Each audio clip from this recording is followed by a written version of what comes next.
a number of people have commented about this being the biggest opportunity for an Ohio State national championship since 15.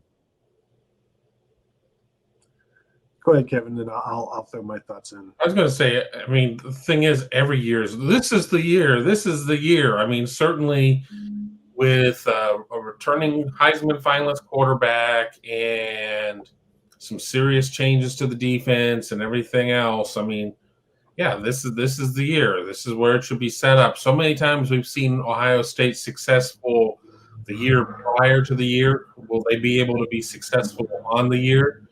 15 was supposed to be the year, and they won it in 14. And then I think a lot of people kind of lost a little focus. And that doesn't mean that they came out and played horrible or anything like that, but you already have your ring. You already have all of that at that point. So it's really easy to sit there and, let the play come to you instead of going to the play. And, I think we saw that. I mean, I still to this day don't necessarily understand what I saw in a torrential downpour during that season. But I think that this certainly is the year that shapes up for it. But I'll say conversely, as I had said, they're completely reworking the defense. So, I think that it's a good case of Notre Dame's going to provide them just enough challenge. But Ohio State should be able to outscore Notre Dame. I'm not making my prediction at this point, but I think Ohio State certainly can outscore Notre Dame in that game, whether or not the defense gives up 14 or 31. But, I think people are going to need to have a little bit of patience there. But, yeah, 15 is a head scratcher.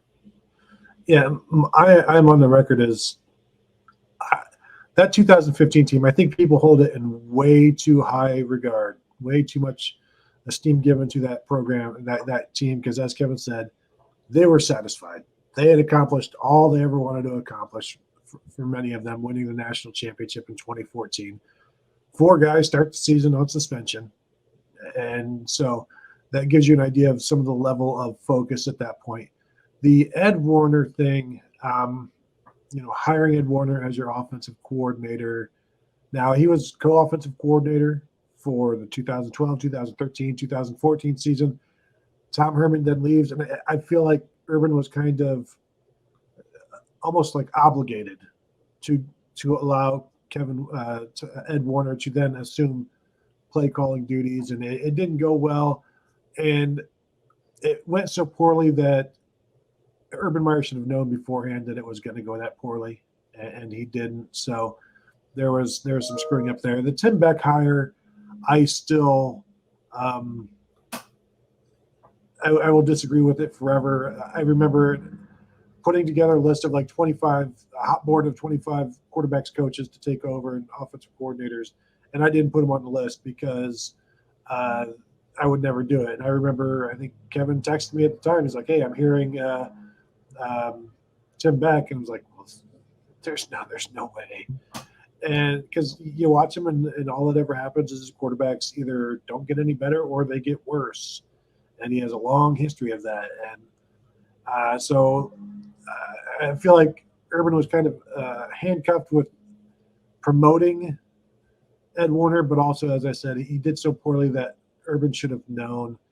And then he tried to fix it in 2016 a little bit and didn't get any better. And so I think it wasn't just the coaches and it wasn't just the players. I think both bear some responsibility. I mean, Cardale Jones wins the national championship in 3 games and then gets benched midway through the season, and then has to start again because the guy who took over for him, JT Barrett, gets a DUI, gets benched. And I mean, there was so much going on that season where focus was the last thing on their minds.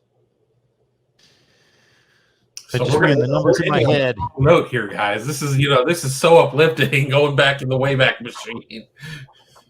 Yeah, a couple downers, couple near misses that don't like to go through. But yeah, Urban Meyer, 14-4. When you let that settle in, thinking about the opponents, it's one thing to have a Kyle Whittingham, and all due respect to Kyle Whittingham at Utah, he's got a great bowl record, but he's playing, Indiana in the Red Box Bowl.